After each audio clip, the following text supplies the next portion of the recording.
Walau malam sudah lewat tengah, suara perempuan menangis dari rumah Pak Joko pasti terdengar sampai jalan desa. Tangisannya lirih, kayak orang yang lagi dihukum tapi gak bisa lari. Tapi anehnya, gak ada satupun warga yang berani nanya atau deket-deket rumah itu.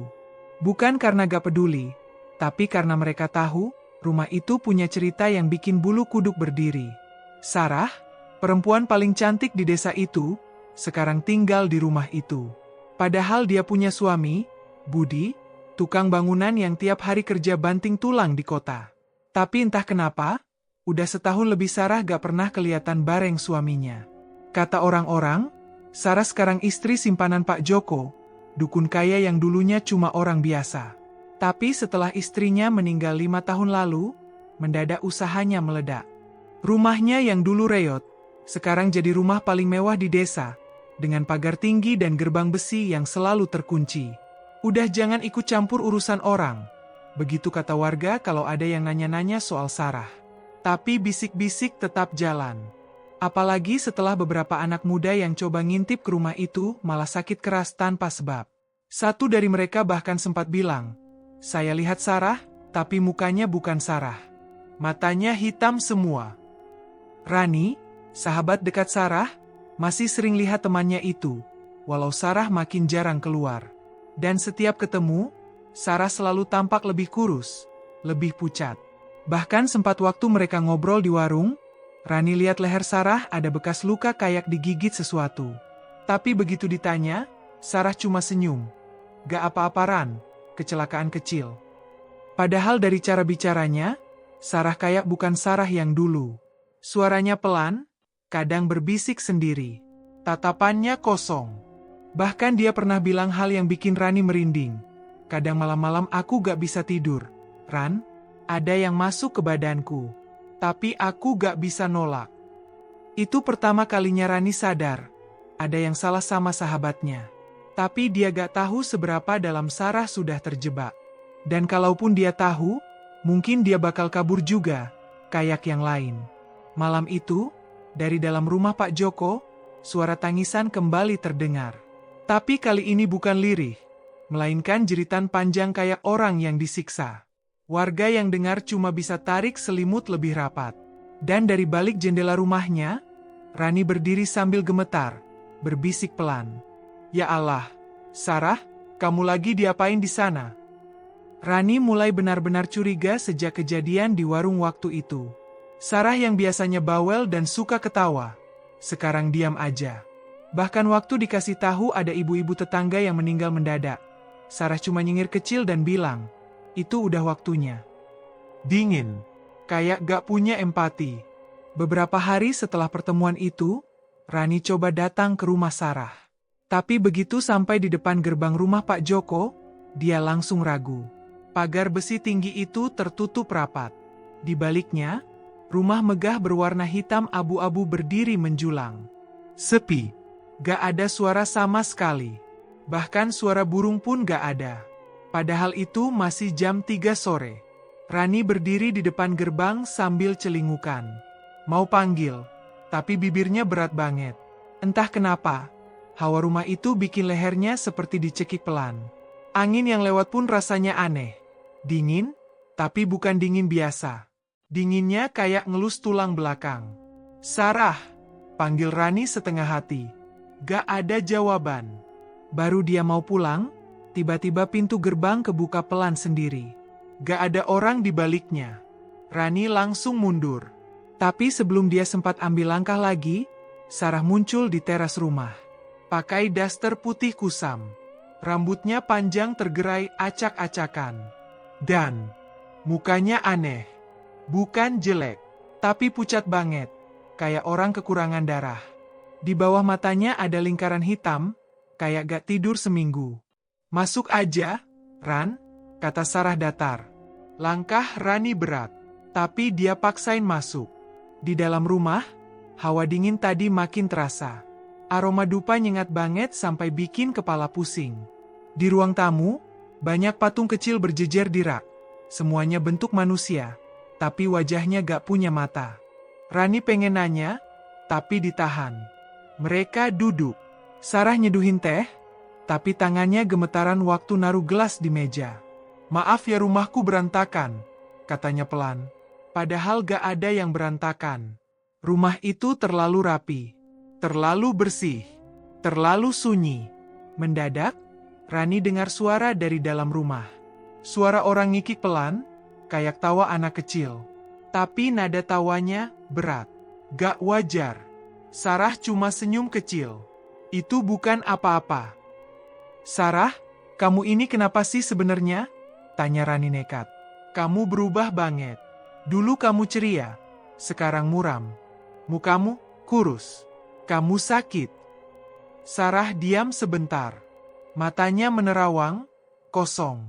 "Aku gak sakit, Ran. Aku dibantu. Aku lagi dibersihin biar rezekiku gak seret." Rani menelan ludah. "Dibantu siapa?" "Pak Joko," jawab Sarah, nadanya tenang banget. "Dia kasih aku sesuatu biar hidupku lebih baik. Tapi, yaitu, ada syaratnya." Rani merinding. "Syarat apa?" Sarah menoleh pelan, tatapannya gelap. "Pokoknya, aku gak boleh ninggalin rumah ini sampai semuanya lunas." Seketika, suara gong kecil berdentang dari arah belakang rumah. Kayak tanda dimulainya sesuatu. Dan untuk pertama kalinya sejak datang, Rani merasa dia harus segera keluar dari sana. Tapi sebelum dia sempat berdiri, pintu rumah tertutup sendiri. Mendadak, udara jadi lebih berat. Dan Sarah berbisik pelan, "Kamu jangan lama-lama di sini, Ran. Nanti dia gak suka." Sejak pulang dari rumah Sarah, Rani gak bisa tidur. Malam itu dia mimpi buruk. Mimpinya aneh, kayak nyata. Dalam mimpi itu, dia lihat Sarah duduk di sebuah ruangan gelap, di tengah lingkaran darah.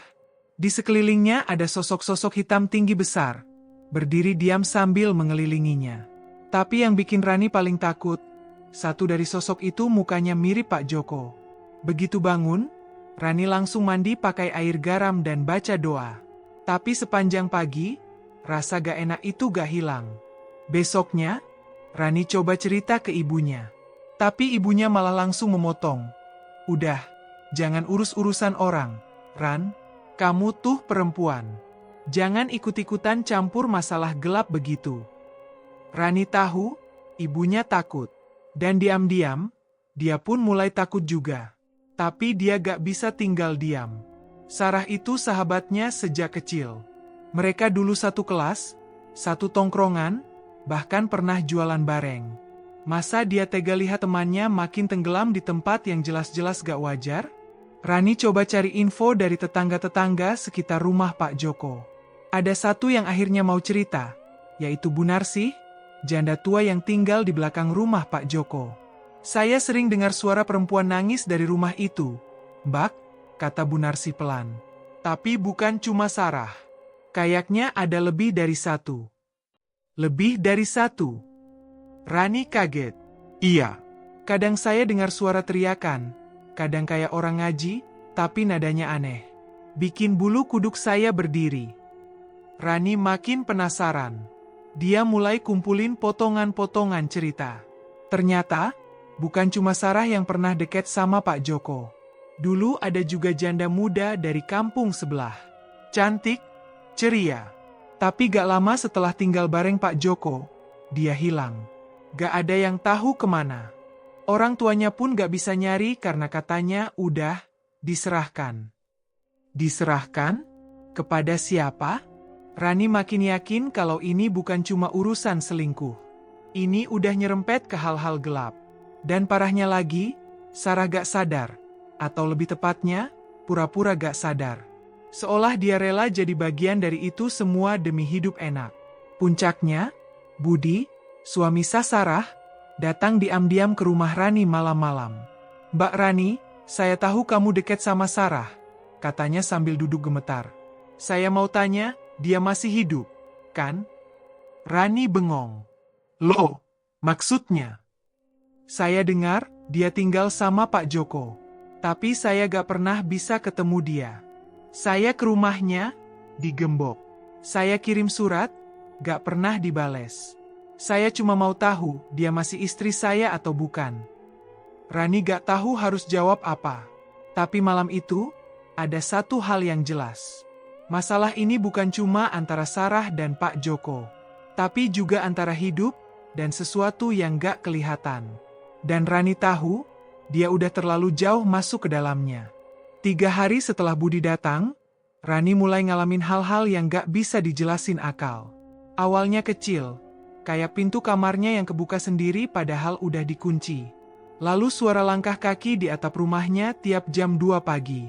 Tapi yang bikin dia betul-betul takut, itu waktu dia bangun dan nemu tanah kuburan di depan pintu kamarnya. Basah, bau amis. Sejak saat itu, tiap malam Rani tidur sambil baca doa. Tapi gangguan malah makin jadi. Di cermin kamarnya, dia pernah lihat bayangan perempuan berambut panjang berdiri di belakangnya. Pas dia nengok, kosong. Tapi waktu dia balik lagi ke cermin, bayangan itu masih ada. Berdiri diam, ngelihatin dia. Rani gak berani cerita ke ibunya. Dia cuma bilang, lagi capek. Tapi wajah pucat dan kantung matanya yang makin dalam gak bisa disembunyiin. Di warung, orang-orang mulai bisik-bisik. Bahkan Bu Lilis, tetangga depan rumah, sempat nyamperin dan bilang, kalau kamu pernah masuk rumah Pak Joko, mending kamu bersihin diri. Nah, jangan nunggu kejadian buruk dulu. Sementara itu, Sarah juga makin gak bisa dikenali. Suatu siang, Rani nekat datangi dia lagi. Kali ini dia nunggu di depan rumah sampai pagar terbuka sendiri kayak sebelumnya. Tapi yang keluar bukan Sarah. Yang keluar itu, perempuan dengan muka kaku, matanya merah, dan kakinya gak nyentuh tanah. Refleks Rani mundur, tapi suara perempuan itu pelan. Pulang, Rani, jangan ikut campur. Kamu gak akan kuat kalau terus nyari tahu. Rani balik badan, lari, gak peduli sama debu dan duri di jalan. Begitu sampai rumah, dia langsung muntah. Bau dupa dari rumah itu kayak nempel di tubuhnya. Malam harinya, dia mimpi lagi. Kali ini bukan tentang Sarah. Dia lihat sosok Pak Joko duduk di ruangan gelap, di depannya ada banyak foto perempuan. Beberapa wajahnya dikenali, termasuk Sarah dan janda dari kampung sebelah. Di tengah-tengah foto itu, ada foto Rani. Tapi matanya dicoret. Begitu bangun, dia sesak napas. Di meja kamarnya, ada foto yang gak pernah dia lihat sebelumnya. Itu foto dirinya, duduk di depan rumah Pak Joko. Dari situ, Rani sadar satu hal, dia bukan cuma penonton. Sekarang dia juga jadi bagian dari daftar. Keesokan harinya, suasana desa berubah. Ayam-ayam gak berkokok, udara mendadak panas walau mendung. Orang-orang jadi pendiam. Ada kabar kalau anak kecil dari RT sebelah mendadak rasukan, teriak-teriak minta dilepasin dari perempuan berbaju putih yang bawa darah. Rani gak bisa lagi diam. Tapi dia juga gak tahu harus mulai dari mana. Satu-satunya yang dia tahu, dia harus cari tahu siapa sebenarnya Pak Joko sebelum semuanya terlambat. Setelah kejadian mimpi dan gangguan-gangguan itu, Rani sadar dia gak bisa ngelawan sendirian. Dia butuh bantuan orang yang ngerti. Tapi siapa? Pikirannya langsung tertuju pada Mbah Karto, tetua desa yang dulu dikenal bisa melihat hal-hal gaib. Orang-orang dulu sering minta tolong ke Mbah Karto kalau ada yang kesurupan atau diganggu makhluk halus. Tapi sejak istrinya meninggal, Mbah Karto jadi tertutup dan jarang keluar rumah. Dengan nekat, Rani datangi rumah Mbah Karto siang-siang. Rumah itu sepi dan dipenuhi tanaman liar. Tapi begitu dia ketuk pintu, Mbah Karto langsung buka. Seolah sudah tahu dia bakal datang. "Kamu udah lihat sesuatu, ya?" tanya Mbah Karto tanpa basa-basi. Rani hanya mengangguk. Nafasnya berat. Mereka duduk di ruang tamu yang penuh bau kayu dan rokok menyan. Rani ceritakan semuanya. Tentang Sarah, tentang rumah Pak Joko, suara-suara, bayangan, foto, dan mimpi-mimpi yang gak masuk akal. Mbah Karto dengar dengan tenang. Sesekali matanya menatap tajam, kayak lagi menghitung sesuatu dalam pikirannya. "Pak Joko itu bukan sekadar dukun biasa," kata Mbah Karto akhirnya. "Dia pesugihan jalur hitam. Yang ditukar bukan cuma nyawa, tapi jiwa." Rani mengernyit. "Maksudnya jiwa?" Dia ngambil orang-orang yang lagi rapuh, yang gampang dibujuk. Biasanya perempuan. Dijanjikan kemewahan, kenyamanan. Tapi semua itu dibayar mahal. Mereka dijadikan wadah oleh makhluk-makhluk yang bantu dia. Tiap kali pesugihannya diperpanjang, satu korban harus dikorbankan, entah jasadnya atau rohnya. Rani langsung pucat. Sarah? Kalau dia udah tinggal di sana lebih dari 3 bulan, kemungkinan besar dia udah gak murni manusia lagi. Ada bagian dari dirinya yang udah bukan milik dia. Rani terdiam. Di pikirannya terlintas wajah Sarah yang terakhir kali dia lihat. Mata merah, suara datar, dan kata-kata, "Aku gak bisa ninggalin rumah ini." Mbah Karto lanjut bicara, kali ini lebih pelan. "Saya pernah tangani satu kasus mirip. Perempuan dari kampung sebelah. Sama, awalnya kelihatan senang, hidup berubah. Tapi ujungnya, mati tanpa sebab. Gak bisa dikubur. Mayatnya busuk dalam sehari, padahal baru meninggal. Dan kamu tahu, sebulan kemudian, rumah dukun yang bantu, dia kebakaran tanpa sebab." Rani mendadak gemetar. Semua potongan cerita yang dia dengar, dari Bu Narsih, Budi, dan suara-suara aneh itu, semua mulai nyambung. Tapi ada satu hal yang masih mengganjal. Kalau semua orang tahu, kenapa gak ada yang berani lawan Pak Joko? Mbah Karto tersenyum tipis, pahit. Karena yang kita lawan bukan cuma manusia. Dia dikawal makhluk yang udah dikasih makan tumbal. Kalau mau ngelawan, harus tahu dulu apa kelemahannya. Rani menelan ludah. Dan kelemahannya apa? Mbah Karto berdiri, masuk ke dalam kamar. Gak lama, dia keluar sambil bawa kain merah tua yang udah lusuh. Di tengahnya ada simbol aneh, mirip mata. Ini simbol penutup. Tapi butuh benda dari korban pertama untuk bisa aktif. Kalau kamu bisa dapetin barang milik perempuan pertama yang dipakai Pak Joko buat pesugihan, saya bisa bantu nutup semua jalurnya. Tapi risikonya besar. Kamu bisa ikut keambil kalau gak kuat. Rani tahu ini gila. Tapi dia juga tahu, gak bisa terus diam. Sarah mungkin udah bukan Sarah yang dulu, tapi dia tetap temannya. Dan dia gak rela lihat perempuan lain bernasib sama. "Aku cari, Mbah. Aku cari barangnya," ucap Rani mantap. Sebelum dia pulang, Mbah Karto sempat bilang satu hal yang bikin Rani makin kepikiran sepanjang jalan.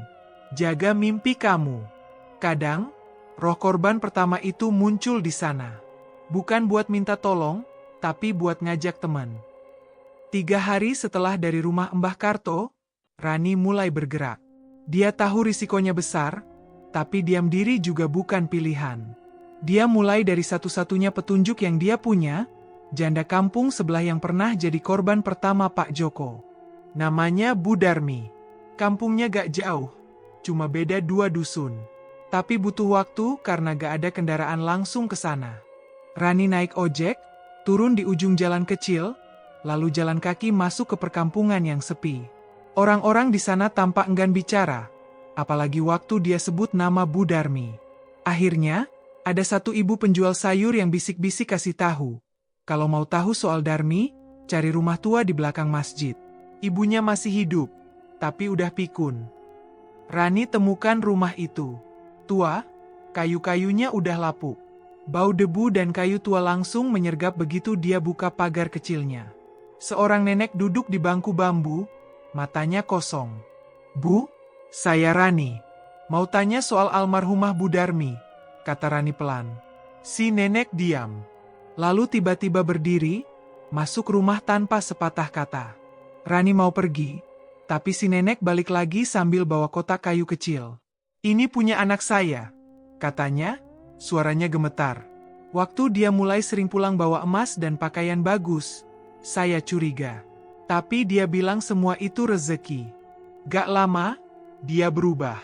Suka melamun, sering ketawa sendiri. Lalu, hilang. Ditemuin orang di kebun pisang. Udah gak bisa dikenali." Rani menerima kotak itu dengan tangan gemetar.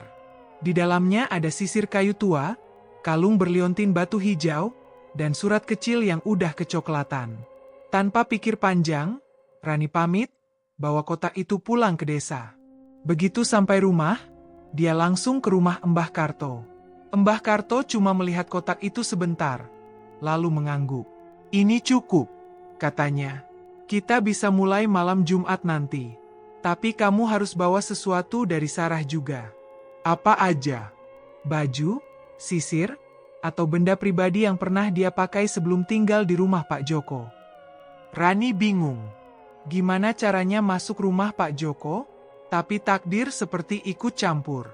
Malamnya, Budi datang lagi. Wajahnya makin kusut. "Saya dapat info. Sarah masih simpan gelang kawin kami. Dia simpan di laci kamarnya. Saya tahu persis tempatnya."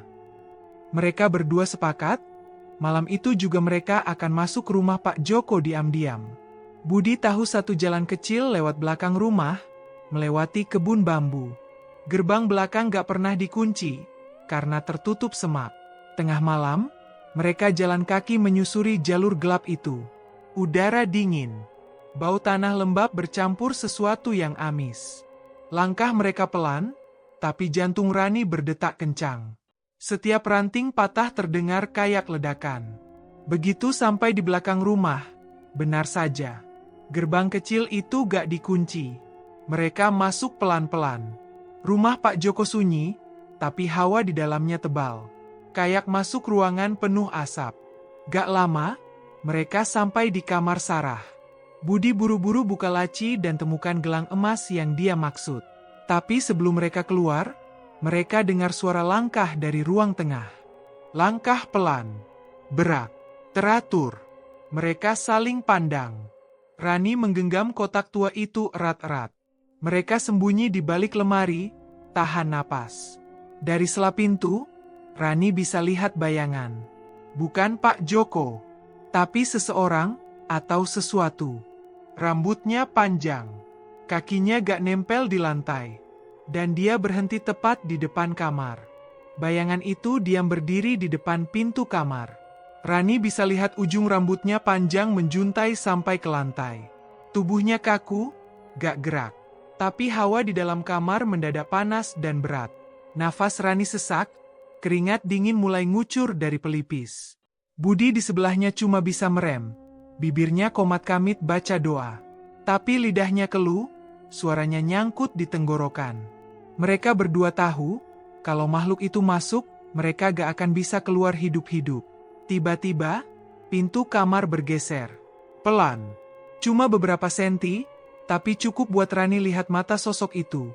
Gelap, kosong, seperti lubang tak berdasar. Dan anehnya, dari mulut makhluk itu keluar suara perempuan. Pelan, jelas. "Gelang itu bukan milik kalian lagi." Rani refleks pegang gelang emas di saku bajunya. Tangannya gemetar. Tapi dia tahu, mereka gak boleh balik sekarang. Mereka udah terlalu jauh. Barang itu satu-satunya penghubung ke Sarah yang lama. Seketika, lampu kamar padam. Gelap total. Lalu terdengar suara jeritan dari arah dapur. Panjang, melengking. Diikuti suara pecahan piring dan derap langkah tergesa. Sialnya, suara itu datang makin dekat. Tanpa pikir panjang, Rani dan Budi lari keluar kamar, menerobos gelap, menyusuri lorong panjang yang dipenuhi patung-patung aneh. Satu patung sempat jatuh dan pecah, dan dari dalamnya keluar darah hitam. Mereka sampai ke pintu belakang. Tapi begitu mau buka, pintunya terkunci sendiri. Gak ada angin, gak ada suara, tapi kuncinya mengunci dari dalam. Gak mungkin. Tadi gak dikunci. Budi panik, mukanya pucat. Rani nyari jalan lain. Mereka menyusuri lorong ke arah ruang tengah, berharap bisa keluar lewat jendela. Tapi di sana, berdiri Pak Joko. Laki-laki tua itu gak lagi tampak seperti dukun kampung. Wajahnya pucat keabu-abuan, matanya merah menyala. Bajunya hitam, dan di tangannya ada mangkuk berisi cairan merah kental. "Kalian datang di waktu yang salah," katanya pelan, tapi nadanya dingin banget. "Ritual malam ini gak butuh penonton." Rani berdiri kaku, tapi dia tahu ini saatnya. Dia pegang kotak tua dari Bu Darmi, lalu lemparkan sisir dan kalung ke lantai. Ini milik korban pertama kamu. Aku tahu semua. Kamu gak akan bisa sembunyi lagi, teriak Rani. Pak Joko tertawa. Tapi tawa itu bukan suara manusia. Berat, dalam, bergema. Tiba-tiba, rumah mulai bergetar. Dari lantai, muncul retakan.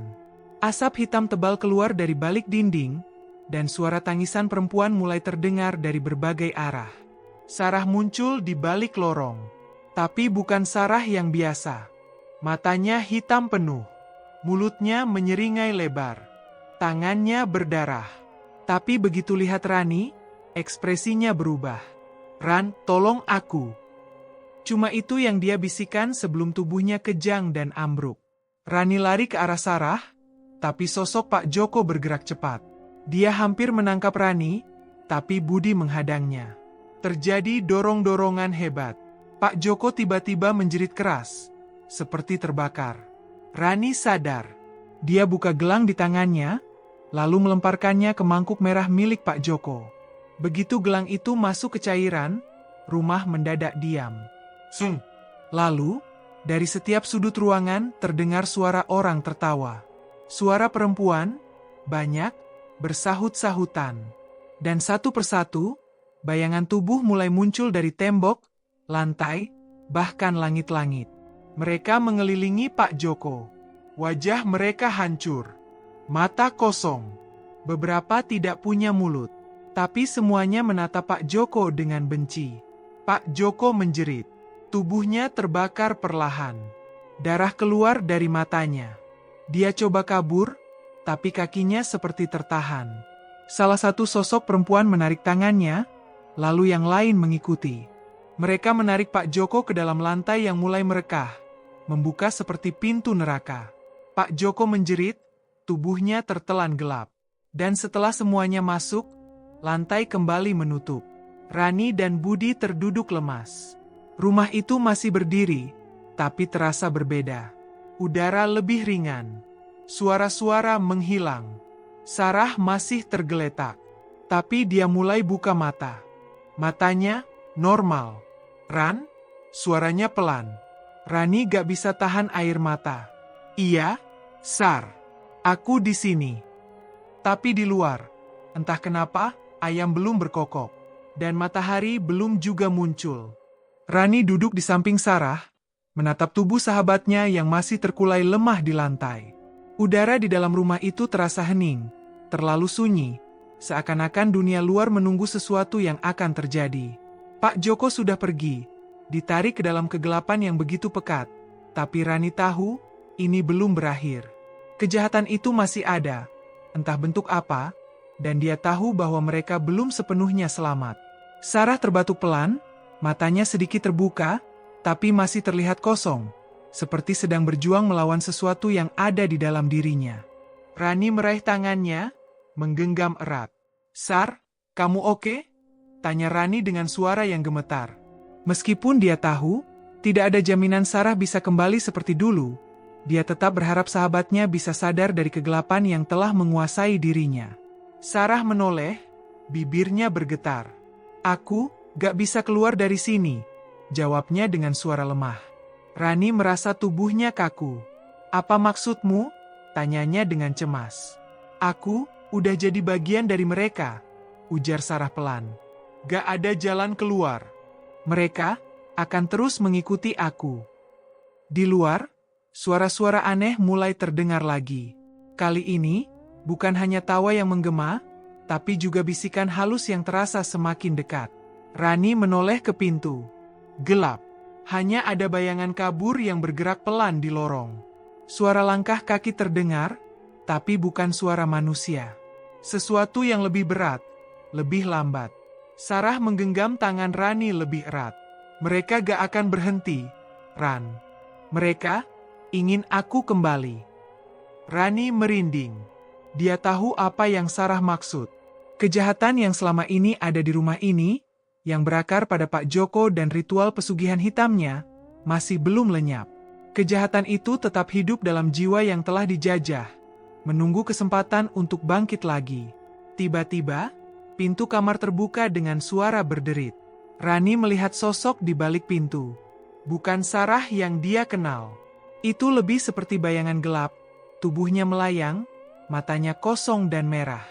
Seperti sesuatu yang tak sepenuhnya manusia. Itu adalah makhluk yang pernah muncul di malam mereka menyusup ke rumah ini. Dan kali ini, makhluk itu muncul untuk menuntut. Sarah menjerit pelan, tubuhnya menggigil. "Ran, mereka datang. Mereka gak bisa lepas dari aku." Rani berdiri dengan gugup, mencoba untuk berpikir jernih. Dia tahu dia tidak bisa lari.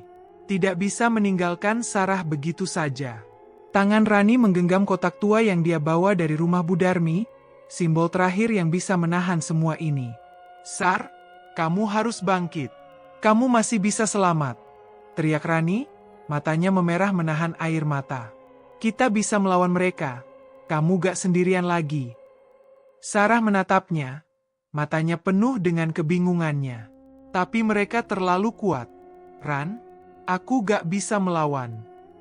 Rani tidak menyerah. "Kamu pernah berani. Kita pernah berjuang bersama. Kamu masih ada dalam dirimu, Sar. Ingat siapa dirimu sebelum semua ini terjadi." Mendengar kata-kata itu, Sarah tampak sedikit terkejut. Sejenak, mata kosongnya mulai menunjukkan kilasan-kilasan cahaya, seperti ada yang berjuang di dalam dirinya. Tapi itu tidak cukup. Rani tahu bahwa Sarah harus membuat pilihan sendiri. Pilihan untuk berjuang. Tanpa ragu, Rani melangkah maju ke arah bayangan itu yang semakin mendekat. Dia membuka kotak tua itu, mengeluarkan kalung dan sisir yang diberikan oleh Bu Darmi. Dengan suara lantang, dia mengucapkan mantra yang pernah dia dengar dari Mbah Karto. Kata-kata itu terasa asing, tapi dia tahu ini satu-satunya cara. Bayangan itu berhenti, seolah bingung, tapi juga marah. Sesuatu bergerak di baliknya, seolah ada banyak makhluk yang berusaha mengeluarkan diri dari tubuh bayangan itu. Rani tahu, ini adalah saatnya untuk menuntaskan semuanya. "Pergi!" teriak Rani, menggenggam sisir dan kalung erat-erat. Tiba-tiba, angin kencang berhembus dari segala arah. Rumah itu bergetar. Makhluk-makhluk di sekitar mulai menghilang, satu persatu, terhisap oleh kekuatan yang tak terlihat. Sarah menjerit, tubuhnya terhuyung-huyung, tapi dengan satu dorongan kuat dari Rani, dia berdiri, berusaha melawan diri sendiri. "Kamu masih hidup, Sar. Kamu masih bisa memilih," teriak Rani. Akhirnya, bayangan itu menghilang dalam kepulan asap hitam. Rumah itu kembali sunyi, dan segala kekuatan jahat yang ada di dalamnya mulai mereda. Meskipun begitu, Rani tahu, semua ini masih belum selesai. Mereka telah menang untuk sementara, tapi kejahatan yang berasal dari Pak Joko masih mengintai. Kegelapan itu tidak akan pernah benar-benar pergi selamanya. Pagi itu, udara di sekitar rumah Pak Joko terasa aneh. Terlalu sunyi, seperti dunia sedang menunggu sesuatu yang belum selesai. Rani dan Sarah duduk di ruang tamu, keduanya terlihat kelelahan dan bingung. Sarah masih tampak pucat, tapi matanya yang semula kosong kini mulai berbinar lagi. Dia seakan-akan bisa melihat dunia seperti dulu, sebelum dia terperangkap dalam pesugihan hitam. "Ran, aku gak tahu harus mulai dari mana," kata Sarah dengan suara pelan, mengerutkan keningnya. "Aku merasa seperti sudah terperangkap di antara dua dunia." Rani memegang tangan sahabatnya. "Sar, kamu udah selamat. Semua ini akan berakhir. Kita keluar dari sini, kita mulai hidup baru." Namun, meskipun Rani mencoba memberikan semangat, ada sesuatu yang mengganjal di dalam hatinya. Segala yang terjadi semalam, semua yang mereka hadapi, makhluk-makhluk, suara-suara, hingga kekuatan yang membelit Sarah, belum benar-benar terasa selesai. Ada kekosongan yang masih mengintai di sudut pikirannya. Tiba-tiba, suara langkah kaki terdengar dari luar rumah. Rani dan Sarah menoleh dengan cemas. Tidak ada yang datang, tapi langkah itu semakin dekat. Rani merasa tubuhnya menegang. Saat dia berusaha membuka pintu depan, suara itu semakin keras, seolah berjalan ke arah mereka. Rani membuka pintu dengan hati-hati. Tidak ada orang. Tapi dia merasakan sesuatu yang lebih buruk. Suasana rumah Pak Joko yang sebelumnya terasa gelap dan menekan kini berubah. Ada energi lain yang beredar di dalamnya. Kegelapan itu belum hilang. "Ran, ada yang aneh di sini," Sarah berkata pelan, suaranya serak. Rani menoleh, wajahnya pucat. "Apa yang aneh?" "Tadi malam, aku merasa seperti ada yang memanggil aku." Suara itu, suara Pak Joko. "Aku gak yakin, tapi rasanya ada sesuatu yang gak selesai." Sarah mengusap pelipisnya. Dia masih ada. Mungkin gak dalam tubuhnya, tapi roh atau kekuatan jahatnya masih menempel di sini. Rani ingin mengatakan sesuatu, tapi mulutnya terkunci. Dia merasakan apa yang Sarah katakan. Kegelapan itu seakan menyelimuti mereka lagi, meskipun rumah itu sudah tidak seseram dulu. Hawa yang menekan itu masih ada, tersembunyi di balik dinding-dinding rumah yang terlihat biasa saja. Sarah berdiri, berjalan menuju ruang tengah yang dulu sering digunakan Pak Joko untuk melakukan ritual. Di sana, ada sebuah meja yang masih terisi benda-benda yang dulu digunakan dalam pesugihan. Mangkuk, patung-patung, dan kain merah. Rani mengikuti langkah Sarah dengan ragu. Mereka tahu, kalau mereka ingin benar-benar bebas, mereka harus menghancurkan sisa-sisa kekuatan Pak Joko yang tersisa. Tapi bagaimana caranya? Rani bertanya, berbisik. Dia sudah gak ada, kan? Sarah hanya diam, matanya menatap benda-benda itu dengan tatapan kosong. "Mungkin Pak Joko gak mati seperti yang kita kira," jawabnya. "Kita harus benar-benar memusnahkan semua ini." Rani merasa jantungnya berdebar lebih cepat. "Maksudmu, ada cara lain untuk menghancurkannya?" Sarah mengangguk pelan. "Kalau kita tidak menghancurkan benda-benda ini, kekuatan jahat itu akan terus ada, Ran. Bisa jadi, kita cuma berhasil menghentikan Pak Joko untuk sementara. Tapi selama benda-benda ini ada, dia akan selalu bisa bangkit." Suasana semakin mencekam. Rani merasa ada sesuatu yang besar sedang mengawasi mereka, sesuatu yang tak kasat mata, yang menunggu waktu untuk menyerang. Rani dan Sarah berdiri di ruang tengah, memandangi benda-benda yang mengelilingi mereka. Mangkuk, patung, kain merah. Semua itu, yang selama ini mengikat Sarah dalam pesugihan hitam, kini terasa semakin menakutkan. Mereka tahu, mereka harus memusnahkannya, atau kekuatan jahat itu akan terus mengancam mereka. Sarah mendekati meja dengan langkah berat, matanya masih kosong. "Ini semua milik Pak Joko," ucapnya, suaranya serak. "Dan aku harus menghancurkannya." Rani mendekat, menggenggam tangan Sarah. "Kita akan selesaikan semuanya, Sar. Kita bisa." Dengan satu gerakan, Sarah melemparkan patung pertama ke lantai. Patung itu pecah berkeping-keping, dan begitu suara pecahannya mengalun di udara, sesuatu yang tak terlihat mulai bergetar di sekitar mereka. Sepertinya, rumah itu kembali hidup.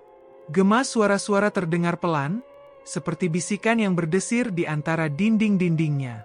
"Tidak," Sarah berbisik, menatap tangan Rani yang masih menggenggam erat tangannya. "Ada yang salah, Ran." Rani menatapnya bingung. "Apa maksudmu? Kita harus terus menghancurkannya." Sarah menggeleng, matanya penuh kecemasan. "Aku rasa, kita tidak menghancurkan semua ini, Ran. Kita malah memperburuk semuanya." Tiba-tiba, suara lantai berderit. Sebuah suara berat, hampir seperti suara geraman, mulai terdengar dari bawah. Rani menoleh, merasakan hawa dingin yang menyergap. Kemudian, sosok itu muncul. Pak Joko, dengan wajahnya yang hangus dan tubuhnya yang terbakar, berdiri di tengah ruangan. Tapi kali ini, bukan Pak Joko yang mereka kenal. Ini bukan lagi tubuh fisiknya. Ini adalah roh, entitas yang terlepas setelah ritual pesugihan gagal. Dan entitas itu, kini memiliki wajah Sarah. Wajah Sarah yang tampak rusak, penuh darah dan kehancuran. Aku tidak mati." Suara itu keluar dari mulut sosok yang bukan lagi manusia. "Kalian pikir bisa mengakhiri segalanya? Kalian tidak tahu apa yang kalian lakukan. Rani mundur beberapa langkah, tubuhnya gemetar. Sarah, itu bukan kamu. Sosok itu tersenyum, tapi itu bukan senyuman Sarah yang dulu. Aku sudah menjadi bagian dari mereka, Ran. Kalian tidak bisa menghentikan ini. Bahkan, aku tidak pernah pergi. Tiba-tiba, Rani teringat sesuatu yang telah terlewatkan. Sarah yang selama ini dia temui bukanlah Sarah yang dulu. Semua yang terjadi, perubahan Sarah, semua itu bukan hanya karena Pak Joko. Itu adalah bagian dari rencananya sejak awal. Sarah, atau lebih tepatnya entitas yang mengaku Sarah, mendekati Rani. Aku sudah menjadi bagian dari kekuatan ini. Aku adalah korban sekaligus pelaku. Dan kini, giliranmu. Sebelum Rani bisa berbuat apa-apa, cahaya yang menyilaukan muncul dari tubuh Sarah yang rusak. Begitu terang, Rani terlempar ke belakang, tubuhnya terasa kaku, terhimpit oleh kekuatan yang begitu kuat. Semua menjadi gelap. Dan dalam kegelapan itu, Rani mendengar suara Sarah yang lirih. Maafkan aku, Ran. Aku tidak pernah bisa keluar dari sini.